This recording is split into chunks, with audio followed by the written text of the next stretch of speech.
Meus queridos e prezados irmãos e amigos da TV Caminho Livre, graça e paz do Senhor Jesus Cristo.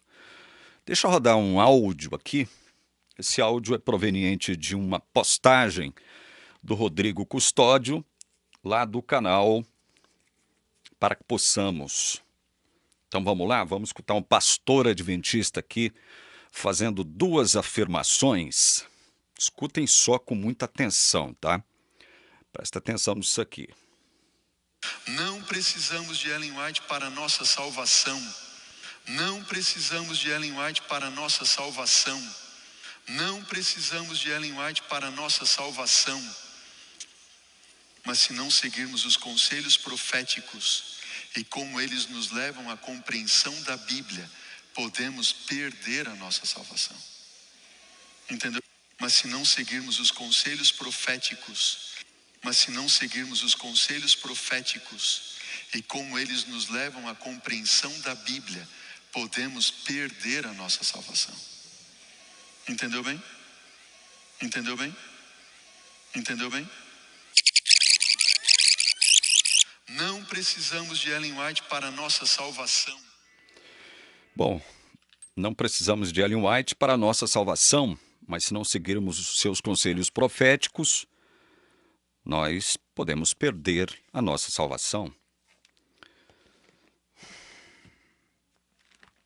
Misericórdia, Senhor. Misericórdia. Não é preciso ser doutor, mestre em teologia ou até mesmo um bacharel em teologia para entender que estas duas afirmações desse pastor, que eu creio ser o pastor lá de Curitiba, elas são contraditórias. Ele está expressando conceitos autoexcludentes. Uma afirmação anula a outra. Se e somente se nós não precisamos de Ellen White para sermos salvos, então como é que eu posso perder a minha salvação caso eu não siga os conselhos de Ellen White? Eu não preciso dela para ser salvo, mas se eu não seguir seus conselhos, eu posso perder a minha salvação? Então quer dizer que eu preciso de Ellen White. Para o quê? Para ser salvo. Tudo isso decorre de um erro que é sustentado não só pela Igreja Adventista do Sétimo Dia, bem como é sustentado. Que erro é esse? É o entendimento de que a salvação pode ser perdida. Esse erro é sustentado pelas igrejas batistas, todas arminianas, inclusive por um debochado que vive descendo a lenha aqui na Igreja Adventista, no YouTube. Todas as igrejas metodistas arminianas, todas as igrejas pentecostais, neopentecostais arminianas. Toda essa gente admite que a salvação pode ser perdida. Eu não vou muito longe nesse vídeo aqui não, tá? Eu quero ler algum textinho aqui de João, o evangelista.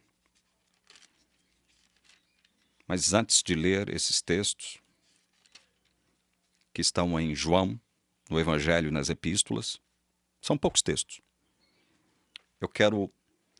Eu quero propor a você um exercício de imaginação.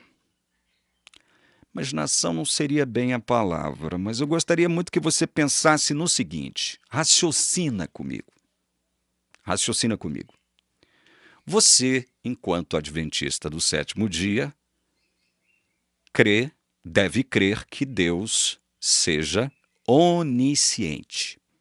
Onisciência é aquele atributo incomunicável, encontrado apenas e exclusivamente em Deus, através do qual Deus sabe de todas as coisas agora, no sempre. Deus sabe de todas as coisas. É como diz a palavra de Deus em Hebreus capítulo 4. Todas as coisas estão nuas e patentes aos olhos desse Deus maravilhoso, que é onisciente, correto? Então, com base na crença, viu, Adventista? Com base na sua crença da onisciência de Deus, Deus conhece o fim desde o princípio. Com base nessa crença, eu quero te perguntar: Deus sabe quem é que está salvo? Sabe ou não sabe? Vamos deixar a coisa só no campo dos vivos. Porque dos mortos, né? Já está tudo resolvido para quem já morreu. Ou para a vida ou para a morte. Mas vamos deixar a coisa no campo dos vivos. Deus sabe ou não sabe quem está salvo? Preste bem atenção na minha pergunta. E observe e preste atenção mais ainda na resposta que você teria para dar a esta pergunta. Deus sabe quem está salvo ou não? Adventista, responda para mim. Sabe ou não sabe? Se você disser que não, então você deixou de crer na onisciência divina.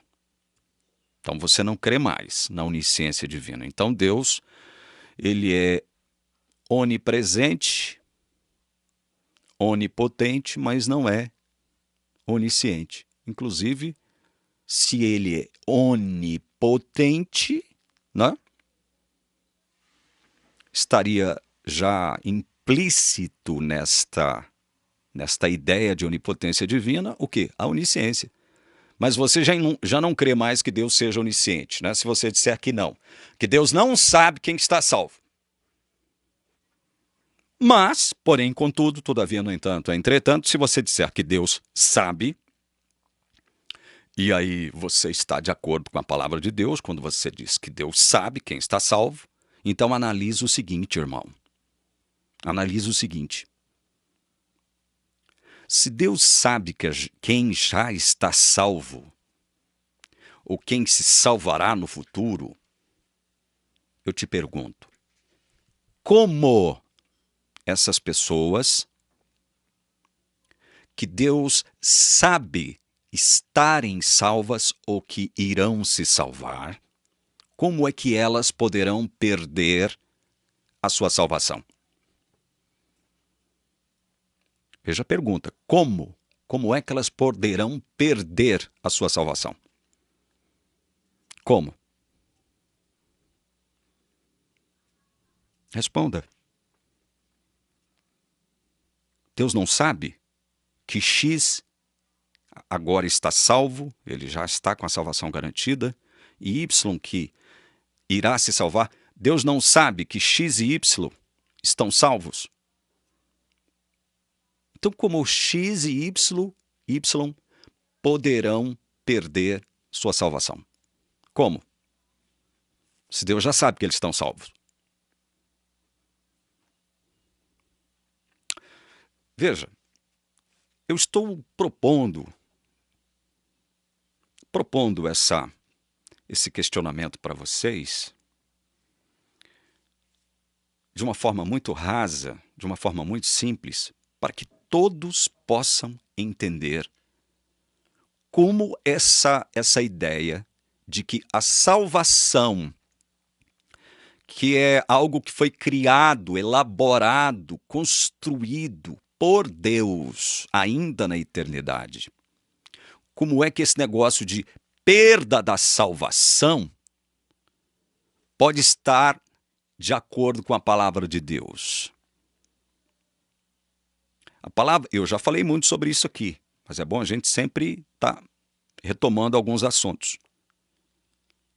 Veja, o fato de existirem advertências exortações, disciplina na Bíblia, não significa que as pessoas que são objetos dessa disciplina, exortação e advertência possa perder a sua salvação. Não, significa que ela poderá sofrer, ainda que seja filho ou filha de Deus. Sofrer as consequências dos seus pecados, sofrer as consequências de suas quedas. Significa isso. Significa ter uma vida triste, uma vida improdutiva, uma vida de fraqueza espiritual. É por isso que existem advertências, disciplinas e exortações na palavra de Deus, direcionadas aos crentes verdadeiros. Porque no seio dos crentes verdadeiros, isso está em toda a Bíblia praticamente, existem os falsos crentes. Os falsos nunca foram verdadeiros, nunca foram salvos. E aí, quando o falso crente sai de uma comunidade da fé, quando ele abandona uma comunidade da fé, aqueles que permanecem ficam com aquela impressão de que esse ou aquele, ou essa e aquela que saíram da comunidade da fé, perderam a sua salvação, quando na verdade nunca foram salvos ou salvas. E um outro aspecto é quando um crente verdadeiro se desvia temporariamente do caminho, sai da igreja temporariamente. Aí vocês dizem, perdeu a salvação. Quando na verdade ele é um crente verdadeiro e por uma circunstância da vida, da sua própria vida, ele se desviou temporariamente. Mas Deus vai atrás dele, como diz o Salmo 37, e o toma pela mão e o levanta da sua queda. Isso com relação aos verdadeiros crentes. Então, para encerrar, quero ler alguns textos. O pastor disse que nós não precisamos de Ellen White para a nossa salvação. É verdade. Palmas, se ele ficasse somente nessa afirmação. O problema é que ele faz uma segunda afirmação que contradiz a primeira. Se eu não seguir os conselhos proféticos de Ellen White, eu perco a minha salvação. Logicamente, então, eu preciso de Ellen White para minha salvação. Vejam só. Jesus aqui em São João, capítulo 10, verso 14, ele diz: eu sou o bom pastor. Conheço as minhas ovelhas e elas me conhecem. Assim como o Pai me conhece, eu conheço o Pai e dou a minha vida pelas ovelhas. Presta atenção. Jesus dá a sua vida pelas ovelhas, não pelos lobos. Ele dá a vida pelas ovelhas. Ainda tenho outras ovelhas, não deste aprisco, leia-se judaísmo, né? Preciso trazer também estas, dentre os gentios. Elas ouvirão a minha voz, e então haverá um só rebanho e um só pastor. Aqui no verso 25, Jesus diz: já falei, mas vocês não acreditam. As obras que eu faço em nome do meu Pai dão testemunho de mim, mas vocês não creem porque não são das minhas ovelhas. Jesus está falando isso aqui para um grupo de judeus, estudiosos, religiosos. Vocês não creem no testemunho que ele oferece, né? Porque não são das minhas ovelhas, disse Jesus para esse grupo de judeus. Eles não pertenciam ao seu rebanho. Por isso eles não criam em Jesus Cristo. Por isso eles não creram. Por não pertencerem ao rebanho de Deus, as ovelhas. Verso 27. As minhas ovelhas ouvem a minha voz, eu as conheço e elas me seguem. 28. Eu lhes dou a vida eterna.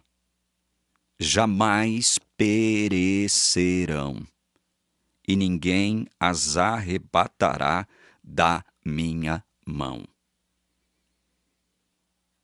Aquilo que meu Pai me deu é maior do que tudo, e da mão do Pai ninguém pode arrebatar. Verso 29. Que parte de eu lhes dou a vida eterna jamais perecerão, você não entendeu, meu irmão, minha irmã adventista, para acreditar nesta inverdade chamada perda de salvação. Que parte disso aqui você não entendeu? Eu lhes dou a vida eterna, jamais perecerão, e ninguém as arrebatará da minha mão. Que parte desse texto aqui que você não entendeu? Vida eterna te é concedida quando o Espírito Santo chega em você, te regenera, te concedendo arrependimento e fé em Jesus Cristo. Arrependimento dos seus pecados e fé em Jesus Cristo como aquele que te justifica. Aquele que morreu em seu lugar. Então, a partir daí, você tem vida eterna. Você nasceu de novo. E esse nascer de novo é um nascer para a vida eterna. Ainda que você morra a morte natural, você será ressuscitado, Jesus prometeu.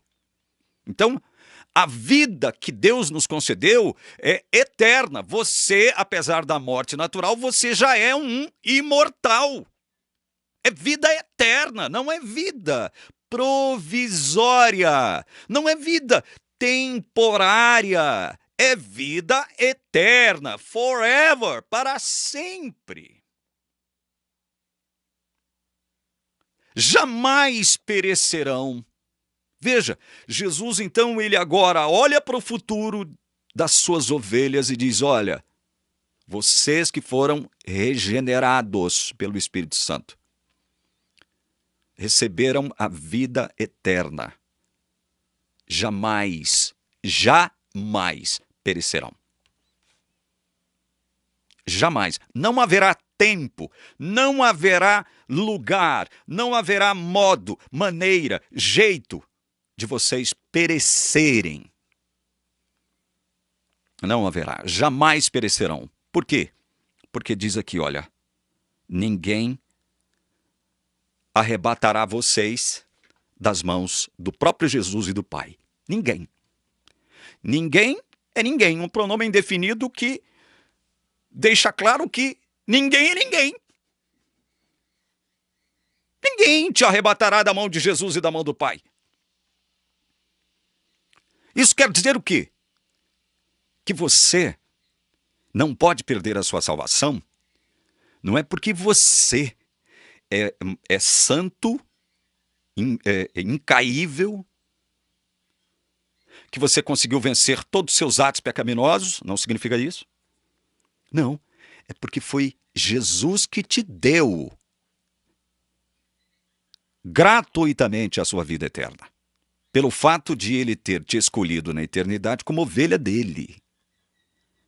Você está nas mãos de Jesus e nas mãos do Pai. Dali, das mãos de Jesus e do Pai, ninguém poderá tirar vocês. Vocês não acreditam nisso, adventistas? Vocês não acreditam nisso? Como esse pastor aqui da igreja está colocando as coisas? Nós não precisamos de Ellen White.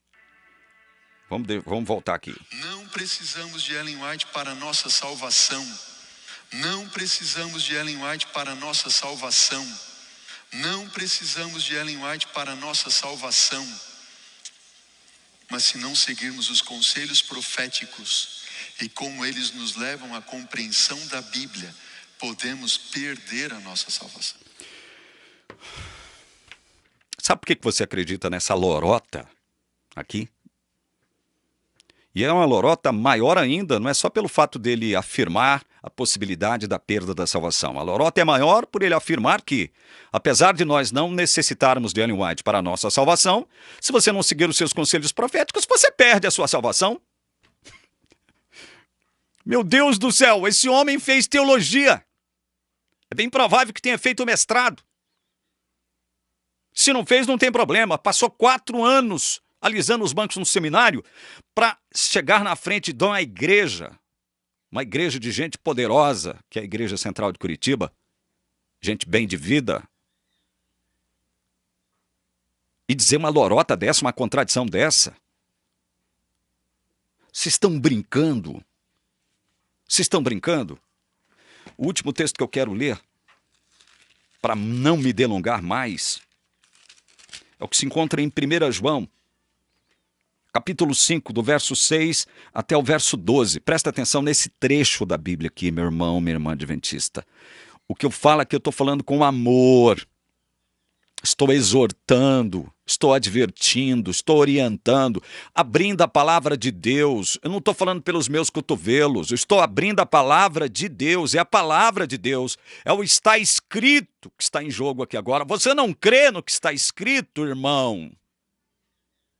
Irmã adventista do sétimo dia. Você não crê no que está escrito? Então escuta, olha, este é aquele que veio por meio de água e sangue, Jesus Cristo. Ele não veio somente com água, mas com água e com sangue. E o Espírito é o que dá testemunho, porque o Espírito é a verdade. Quem que dá testemunho de Jesus? O Espírito. É ele que dá o testemunho de Jesus. Como é que ele fez isso? Como é que ele deu o testemunho de Jesus? Inspirando homens santos a escreverem o Novo Testamento.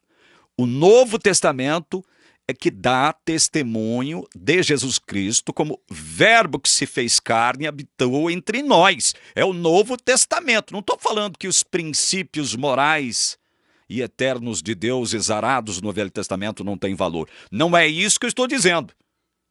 Eu estou dizendo que o Espírito Santo dá testemunho de Jesus através do Novo Testamento. E aí ele diz mais aqui, olha, entendam. Pois há três que dão testemunho: o Espírito, a água e o sangue. E os três são unânimes num só propósito. Se aceitamos o testemunho dos homens, o interessante é que ele fala de Jesus como vindo em água e sangue, e o Espírito. São dois seres. Dois seres apenas, não é? Duas entidades, dois entes, não são? Jesus que veio por água e por sangue, e o Espírito. Mas ele diz, ó, como que dividindo a água e o sangue, né? O Espírito, a água e o sangue. E os três são unânimes num só propósito. Os três são unânimes em um só propósito. Se aceitamos o testemunho dos homens, o testemunho de Deus é maior. E este é o testemunho de Deus que ele dá a respeito do seu Filho. Então veja, aqui ele já está inserindo o quê? Testemunho de Deus. Então agora nós temos três entes. Jesus que veio por água e sangue, o Espírito e Deus. E aí tem mais, ó. Este é o testemunho de Deus que ele dá a respeito do seu Filho. Aquele que crê no Filho de Deus tem nele. Olha, presta atenção nesse verso 10 aqui, meu irmão adventista. Para que você tire da sua cabeça, do seu coração, esta ideia imposta pela Igreja Adventista de que Ellen White é o espírito de profecia. Para que você elimine isso de uma vez por todas, então primeiro creia no que a Bíblia está mostrando. Quem é que dá testemunho de Jesus? O Espírito Santo. E aí, ele se utiliza de quem? De homens e mulheres. Para o quê? Para produzir esse testemunho de Jesus. Homens e mulheres. E olha aqui, ó. Aquele que crê no Filho de Deus tem nele esse testemunho. Tem nele esse testemunho. Aquele que não dá crédito a Deus faz de Deus um mentiroso, porque não crê no testemunho que Deus dá a respeito do seu Filho. E o testemunho é este, que Deus nos deu a vida eterna. Não foi vida provisória, não foi vida temporária, que poderá ser perdida logo ali. foi vida eterna. Vida eterna. E essa vida está no seu Filho. No verso 12, quem tem o Filho tem a vida, quem não tem o Filho de Deus não tem a vida. Simples assim. Então, o Espírito Santo que dá testemunho de Jesus Cristo, ele o faz através de quem? De mim e de você. E não por Ellen White. Não por Ellen White. Ellen White nunca entendeu o evangelho da graça do Senhor Jesus Cristo. Porque se algum dia ela houvesse tido ainda que minimamente uma luz, se ela tivesse reconhecido a luz do evangelho da graça de Cristo, ela jamais diria tanta bobagem e tanta coisa antibíblica, anti-evangélica e anti-graça como ela expressou no grande conflito. Inclusive dizendo que no final desse suposto juízo investigativo, Jesus colocaria os pecados pelos quais ele morreu, pecados do povo de Deus, sobre Satanás, porque Satanás é o verdadeiro culpado e responsável pelos pecados que o povo de Deus cometeu. Se Ellen White houvesse conhecido um pouquinho só de Evangelho da Graça, ela jamais diria isso. Primeiro, ela jamais afirmaria que começou em 1844 um tal juízo investigativo. Depois, ela jamais diria que Jesus vai colocar os pecados pelos quais ele morreu sobre Satanás. Veja, esta, na minha modesta opinião, é a maior evidência, a maior prova de que Ellen White nunca foi profetisa mensageira de Deus e jamais poderia ser considerada como o espírito de profecia. Um profeta de Deus nunca vendeu as suas revelações que eles receberam de Deus. Nunca vendeu, nunca enriqueceu-se por conta de vender as revelações que Deus lhe deu. Ellen White fez isso. Ellen White fez isso. Se enriqueceu vendendo as supostas revelações que ela recebeu de Deus. O verdadeiro profeta de Deus nunca colocaria sob sua chancela algo que ele leu de outro autor. Ellen White fez isso, plagiou. Roubou, que plágio é um eufemismo para roubo. E aí tem pastores contestando isso, inclusive o pastor Arilton gravou um vídeo alguns anos atrás contestando isso, né, os plágios de Ellen White. Então quer dizer, pastor Arilton, que o senhor, com a sua sabedoria, sapiência, com todo o seu conhecimento, está se posicionando contrário ao relatório Veltman, à comissão Veltman, liderada pelo um teólogo Fred Veltman, que durante anos, a mando da Associação Geral, foi pesquisar, foi averiguar, foi checar se Ellen White havia ou não feito plágio, praticado o plágio. E ficou constatado pela comissão Veltman que houve plágio, sim. Então quer dizer que os pastores de hoje sabem muito mais do que a comissão Veltman, que se debruçou sobre o assunto durante alguns anos e chegou-se à conclusão de que houve plágio, né? A igreja, evidentemente, não tinha nenhum interesse, assim como não tem, de divulgar, né, as conclusões deste relatório. Porque isso implica o quê? Em comprometer o quê? Comprometer o ministério de Ellen White como profetisa de Deus. Uma mulher que mentiu que não usava joias e usava. Uma mulher que mentiu que não comia frutos do mar e comia quando morou em Sydney, na Austrália. Espírito de profecia. Espírito de profecia é o Espírito Santo que nos utiliza